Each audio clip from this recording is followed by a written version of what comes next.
My name is Clara. For the first 5 years of my marriage to David, I genuinely believed I had the perfect life. We had met in college. He was the driven, charming economics major, and I was the art history enthusiast who adored his quiet intensity.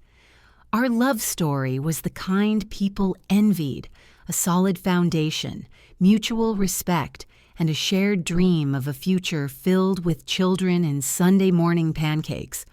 But the bedrock of my perfect life was actually a fault line, carefully concealed by David's mother, Eleanor. And the seismic event that exposed it all was a piece of jewelry, a beautiful, heavy, antique gold ring, known in the family as the heirloom. Eleanor was a formidable woman, the matriarch of the affluent Harrington family. She carried herself with an air of controlled elegance and an almost unsettling possessiveness over David. Our relationship, like many with a strong mother-in-law, was a delicate dance. She was often critical, disguised as helpful advice, but I tolerated it because of my deep love for David. She was a woman who saw the world in terms of assets and liabilities, and I, despite my good family and education, was always an unknown variable in her carefully calculated life equation. She managed the family's social calendar with the precision of a military operation and maintained the Harrington Manor with a fierce, almost worshipful dedication to tradition. Every piece of china, every antique book, every photo album was a testament to the family's unimpeachable history. This obsession with history, I would soon discover, was less about reverence and more about meticulously managing the narrative. The ring itself was presented to me the night before our wedding rehearsal dinner. It wasn't my engagement ring, which David had chosen, a modern platinum band with a single brilliant diamond, but an additional, much older piece. Eleanor pulled me aside in the quiet solitude of her conservatory, the air thick with the scent of expensive roses. The room, walled with glass, felt like an interrogation chamber under the soft, filtered twilight.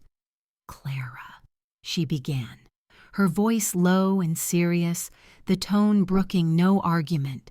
"This is the heirloom. It belonged to my mother, and before her, her mother. It is given only to the woman who will carry the Harrington legacy forward." She pressed the heavy gold into my palm. It wasn't outwardly flashy.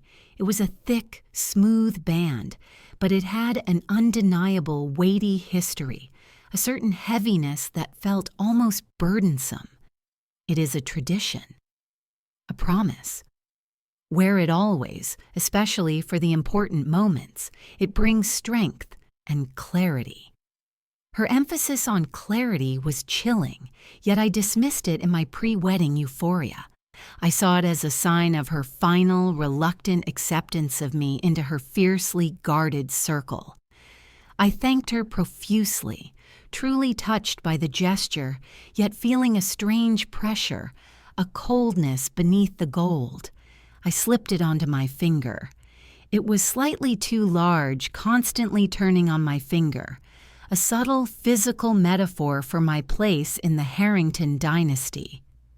The wedding passed in a blur of forced smiles and toasts to the happy couple, with Eleanor watching me throughout the day, her gaze often dropping to the heirloom ring. It wasn't until a few weeks after the wedding, during an unusually quiet afternoon at our new apartment, that the true nature of the ring began to reveal itself. I was performing the tedious task of organizing my jewelry box. I took off the heirloom to clean it. The antique gold had picked up a dull patina. As I buffed it with a soft cloth, the light caught a tiny, almost invisible seam along the inside of the band. It ran perfectly parallel to the circumference, so thin it looked like a hairline scratch. I frowned, inspecting it closely. It was a locket ring, not an ordinary band, a forgotten relic of Victorian secrecy. My heart hammered against my ribs, a mixture of excitement and unease. Was this some old family motto? A forgotten poem? I spent an hour trying to open it, using everything from fingernails to letter openers, fearing I would damage the antique. Finally, I prized it open with the tip of a sewing needle, applying careful, steady pressure to the microscopic seam.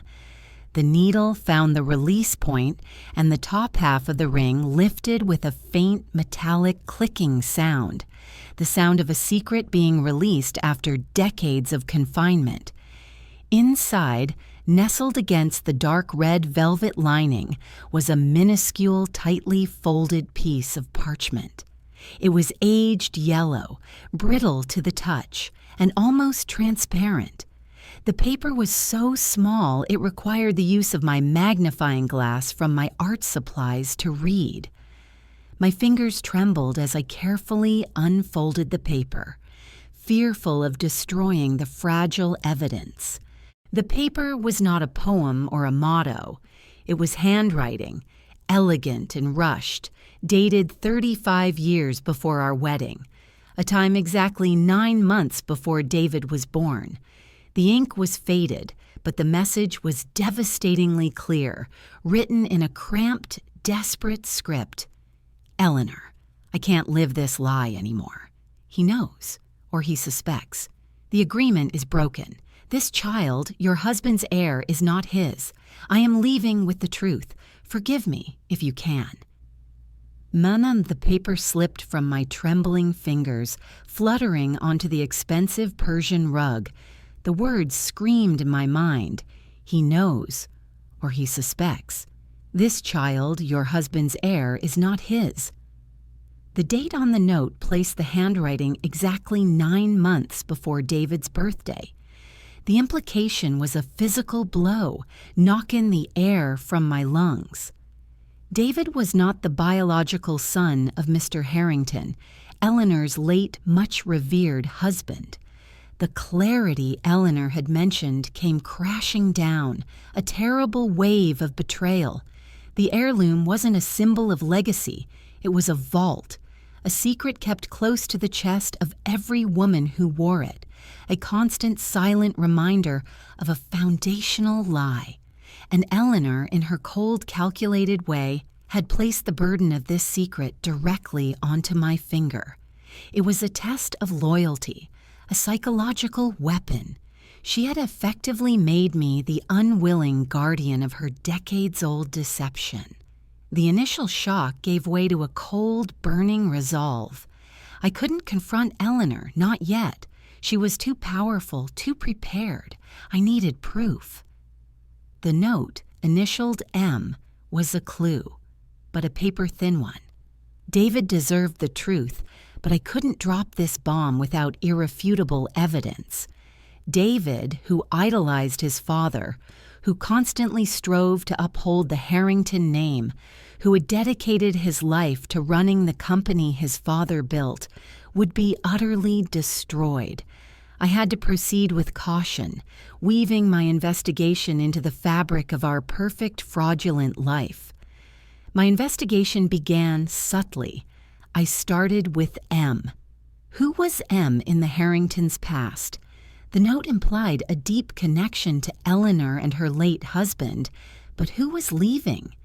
The initials suggested a woman, possibly a family friend, a relative, or someone else involved in this agreement. I had to delve into the Harrington archives, the meticulously curated history Eleanor was so proud of. I began poring over old family photos and albums that Eleanor kept meticulously stored in the library of the manor, a vast, imposing room smelling of old paper and leather. I spent countless evenings when David was away on business trips in that large, echoing space, ostensibly organizing the archives for the family's historical society donation. In an album from the year the note was dated, 1988, I found a series of photos from a family vacation to the Greek islands. In these photos, always just at the periphery, was a stunning woman with fiery red hair, frequently laughing with Mr. Harrington, and less frequently looking uncomfortable or distant with Eleanor. Her smile was too bright, her energy too disruptive for Eleanor's rigid world. Her name, scrawled underneath one picture in Eleanor's familiar, elegant handwriting, was Martha. The name was written with a subtle pressure, as if Eleanor resented the very act of documenting her presence. Martha, the M. The relationship was clearly deeper than a casual acquaintance. She was present for intimate family moments, yet noticeably absent from other significant events in the following years. The next step was to find Martha. This was the late 90s, before social media made everyone easily traceable. I resorted to professional tactics. I hired a private investigator under the guise of tracing a long-lost relative for a separate, fabricated inheritance claim. I paid him handsomely and insisted on absolute discretion. I gave him Martha's name, the approximate age, and the last known location, the Harrington's city of residence at the time of the note. The PI was efficient and discreet. Within 2 weeks, he found Martha. She was living a quiet, unassuming life, a few states away, running a small, successful pottery studio in a small coastal town. More crucially, he found something else, a detail that turned the cold water of suspicion into a tidal wave of certainty. A birth certificate record showing that Martha had a son, born exactly 6 months after David, named Michael. The father's name on the certificate was left blank. This was a critical piece of the puzzle. Why had Martha, who had been involved with the Harringtons, left 6 months pregnant and then given birth to a son with no father listed? The timeline was becoming sickeningly clear. Martha, a woman deeply involved with the Harringtons, was pregnant around the same time as Eleanor. David's true father was a mystery, hidden by an agreement that Martha had broken. The child referred to in the note was David.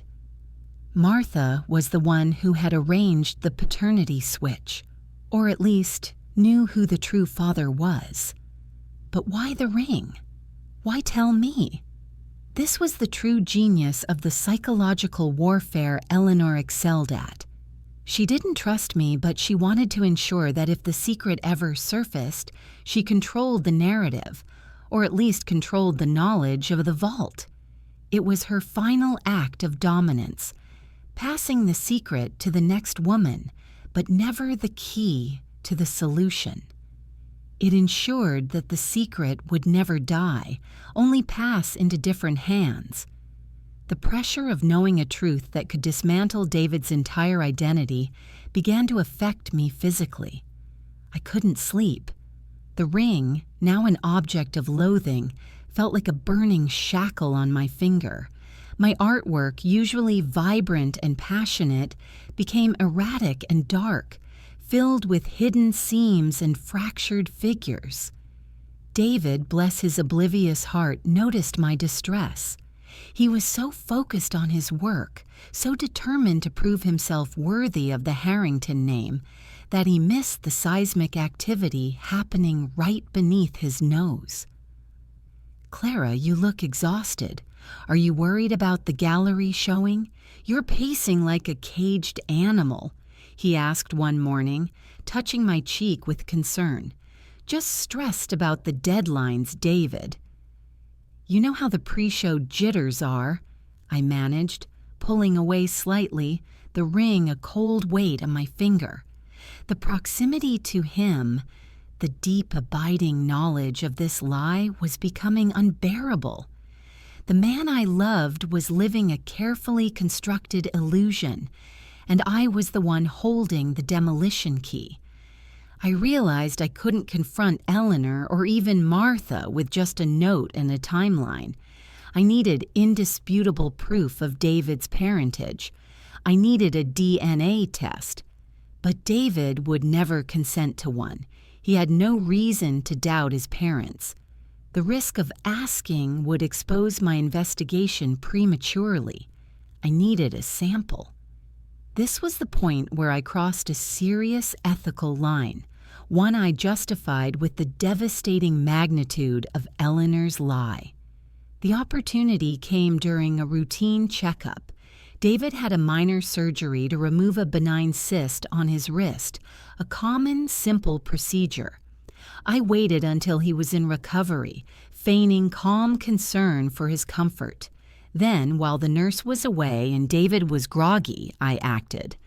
Using a pair of tweezers and a small, sterile container I had prepared, I retrieved a few strands of hair and a small piece of gauze with his blood from the medical waste bin. A desperate, furtive, and deeply violating act.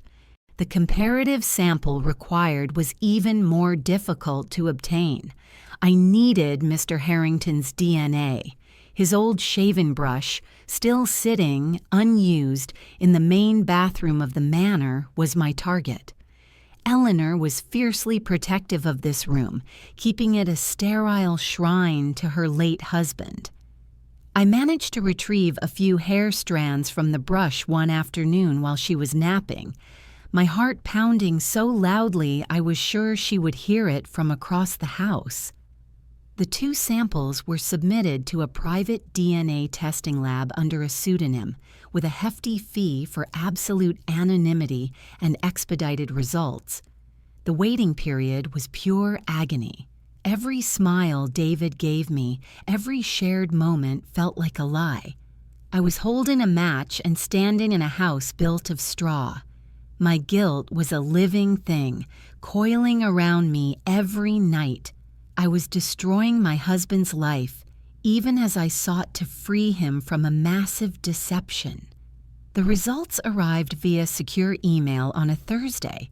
I opened the file alone in my studio, the sunlight filtering through the large windows, illuminating the dust motes dancing in the air, an ordinary setting for an extraordinary catastrophe. Conclusion: the comparison between Sample A, David Harrington, and Sample B, Mr. Harrington's hair, excludes the probability of a direct paternal relationship.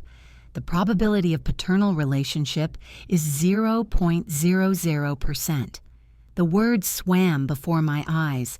David was not a Harrington. The ring's secret was confirmed. The foundation of his life was a spectacular, cold-blooded fabrication. But the most important question remained: who was his father?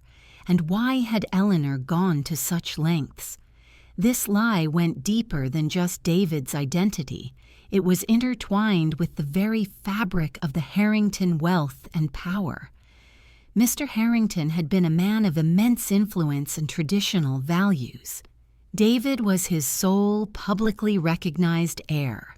If the truth came out, not only would David lose his identity, but the entire estate and the family business could be challenged.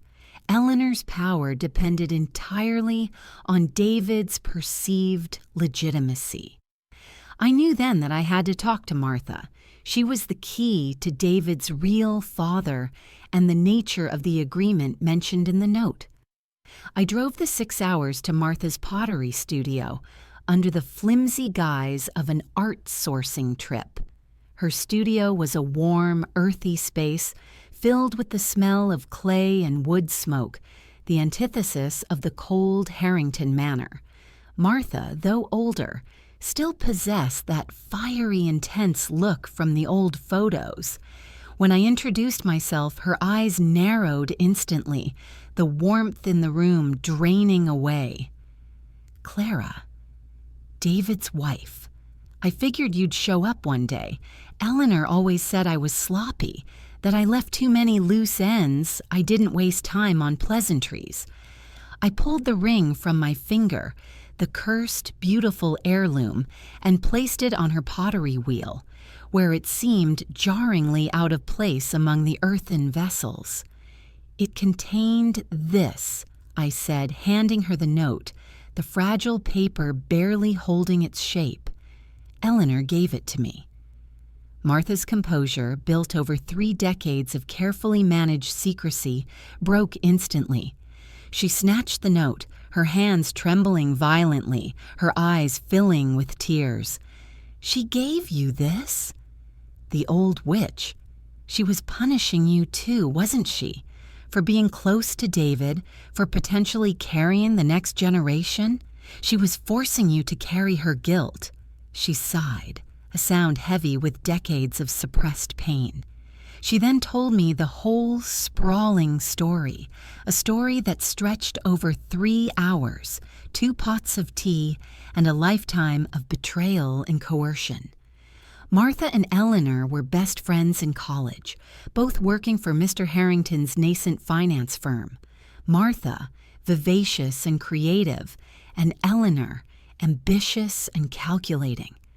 When Mr. Harrington fell ill and they discovered he was sterile, a secret he fiercely guarded, believing it would ruin his public image and his standing with the board, Eleanor saw an opportunity.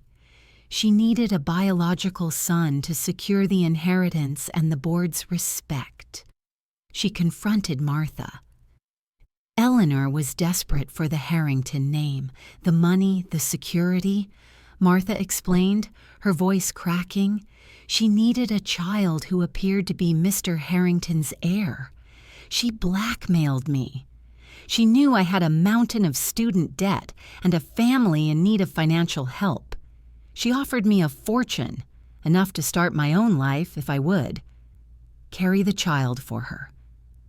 Martha was not the biological mother. She was the surrogate. Eleanor arranged a secret donor, a brilliant but reclusive young scientist named Elias Thorne. The sperm donation was anonymous, facilitated through a shady, private clinic, but Eleanor had pulled strings to get the donor's full profile, always needing to have the ultimate leverage. Martha was artificially inseminated. But during the pregnancy, a terrible complication arose.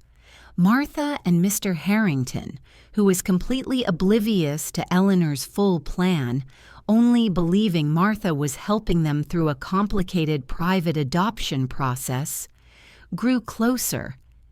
They bonded over their shared love of literature and quiet evenings. They fell in love. Mr. Harrington, riddled with guilt over his sterility and his secret pact with his wife, confessed his sadness about not having a biological son.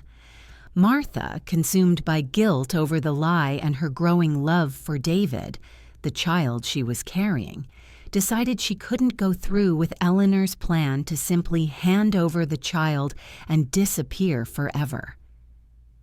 "When I wrote that note," Martha whispered, pointing to the note from the ring, "it was because I found out Eleanor had the donor's name. She was going to use it against me, against the baby, if I ever tried to take him or reveal the truth. She wanted me completely out. I left, but I didn't take David. I couldn't. She had too much power, and I truly loved the man I thought was David's father. She ran, starting a new life far from the Harrington influence. 6 months later, the truth of her relationship with Mr. Harrington became physically undeniable. She gave birth to a child, Michael, the son whose father was left blank on his birth certificate. "Wait," I interrupted, my mind reeling, scrambling to reconcile the different timelines and betrayals. "If you were the surrogate for David and Eleanor got an anonymous donor, then who is Michael's father?" Martha looked at me, her eyes wet with tears, finally releasing a burden she had carried for 3 decades. "After I ran, I realized I was pregnant again. Michael's father was Mr. Harrington. The shock was a physical tremor. I dropped my teacup. The ring's secret wasn't just about David's father, it was about his half-brother Michael and the true biological heir to the Harrington name and estate. David was the son of an anonymous donor, adopted and raised under false pretenses, but Michael was Mr. Harrington's only biological child, conceived in a final secret act of love and defiance. Eleanor had covered up not one, but two massive generational secrets: David's true parentage and the very existence of her husband's real biological son. I returned home, the truth a toxic poison in my soul. I needed to find Elias Thorne, the donor. I needed to know David's roots for his sake, even if Elias Thorne wanted no part in the drama. Using the PI again, this time with the name Elias Thorne, I found a man who was now a leading figure in biotech, living a solitary, academically focused life. I visited him in his sterile, modern research facility, presenting the DNA results and the shocking, sordid story. Elias Thorne was a man of science, not emotion. He confirmed the donation, a desperate, anonymous attempt to fund his research as a young, poor student. I signed a waiver. Complete anonymity. It was a closed procedure. I never asked who the recipient was. I showed him the results that confirmed David was his son. He remained stoic, the revelation barely registering on his intellectual face. "I have no interest in raising a family, Clara." I never did. David is Eleanor's son in all the ways that matter to her power. My involvement stops here. I will, however, provide anything necessary to ensure David's stability, financially and legally, should this mess unravel. I owe him that at least, but I will not be a father. I had all the pieces now. David was the son of Elias Thorne, the anonymous donor. Michael, Martha's son, was the biological son of Mr. Harrington. The heirloom ring was a sophisticated tool of manipulation and a vault for a generational lie that spanned 35 years. I had to tell David. I couldn't live with this burden. It was the hardest conversation of my life. The moment I knew I would destroy the man I loved in order to save him. I chose a quiet night, away from the manor, in the small apartment we started in. I told him everything, presenting the evidence meticulously: the note from the ring, the DNA results, the testimony of Martha and Elias. I laid the entire ugly truth on the dining table, next to the remnants of a perfectly ordinary takeout dinner. David's reaction was not rage, but a chilling, profound silence. His usual easy smile was replaced by an utterly blank expression. He sat for what felt like an eternity, absorbing the complete erasure of his history. When he finally spoke, his voice was thin, unrecognizable, the voice of a ghost. Everything. Everything my life was built on, my father's values, my mother's pride, the company I run, the name I carry, it's all a joke. I'm a placeholder, a pawn in Eleanor's twisted game to secure a fortune. I am nobody. The conversation stretched through the night, a torrent of tears, disbelief, and devastating revelations. The marriage, fractured by the sheer weight of this lie, began its inevitable collapse. David, unable to look at me without seeing the woman who held the truth that ruined him, needed space. I understood. The messenger, no matter how pure her intentions, often receives the backlash. I moved out, taking only a suitcase and the dark knowledge I now possessed. The final confrontation was with Eleanor. David and I stood together, a fragile, united front, even as our marriage crumbled. We presented her with the evidence: the ring's note, the DNA reports, the statement from the solicitor about Martha and Michael. Eleanor, faced with the absolute end of her control, did not cry or apologize. She straightened her spine, her eyes glittering with a terrifying, cold, unwavering defiance. She was a general whose lines had been breached, but who refused to surrender. "I did what was necessary for the Harrington name," she hissed, her voice low and venomous. "Mr. Harrington wanted an heir who could lead his company. I gave him one. David is the heir in every legal and public sense. You, Clara, are a snake. You sought to destroy this family's foundation over a piece of paper. The ring was meant to bind you, not to free you. You failed." David stepped forward, his face etched with the pain that went deeper than I could reach. "You failed, Mother. You didn't secure the legacy. You destroyed your son's identity, and you lied about the real heir. You knew Michael was Dad's only biological son, and you let him live in poverty while I lived this lie."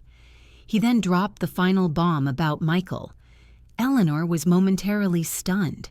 The years of perfect control had finally shattered, replaced by raw, exposed vulnerability. The fight for the Harrington estate and the revelation of two different paternity secrets became a slow, agonizing public spectacle, played out on the front pages of every financial and society paper. The legal war was brutal. David, now financially backed by Elias Thorne and emotionally supported by the quiet, earthy Martha, fought not for money, but for truth. Michael was reluctant, but Martha convinced him it was the only way to expose Eleanor and secure his own family's peace. The climax of the drama occurred in the courtroom, where the DNA evidence was introduced. When the judge read the results into the record, a gasp went through the courtroom. Eleanor's face went white. She looked directly at David one final time. "I chose his destiny. He was mine." That was her last word on the matter before being led away by her lawyers. The judge ruled in favor of the plaintiffs. Michael, the rightful biological heir, was to be compensated handsomely, though he immediately established a foundation with the money, wishing no part in the corporate world. David, the son of Elias Thorne, was given the choice to remain CEO based on his proven track record, a choice he initially refused, but later accepted on the condition of a complete board restructuring and the absolute removal of Eleanor from any influence. He had proven his worth to himself, not to his supposed father's legacy. Our marriage did not survive the fallout. David had his truth, but the process of getting it had hollowed him out. He saw me as the catalyst of his destruction, a constant, painful reminder of his former life's falsity. He chose to build a new identity, one that did not include the woman who had delivered the fatal blow to his past. We divorced amicably, but with a deep, silent sorrow that neither of us could overcome. The heirloom ring now sits in a safe deposit box, a testament to the fact that the most destructive secrets are often hidden in plain sight. I insisted it be locked away, never to pass its toxic legacy onto another generation. I walked away from the wealth, the manor, and the drama, returning to my art, painting scenes of fractured light and hidden truths. My life was finally my own, free from the crushing weight of the Harrington lie. The marriage had shattered, but in the ruins I found a terrible, necessary truth. The heirloom was gone, but the clarity it brought, the painful, blinding clarity, remained. The perfect life was an illusion, and sometimes setting fire to the past is the only way to light the path forward. I learned that the greatest act of love is often the one that forces the truth, regardless of the cost. I was the one who broke the family, but I was also the one who finally set David free. The silence of my new life was deafening, but it was honest.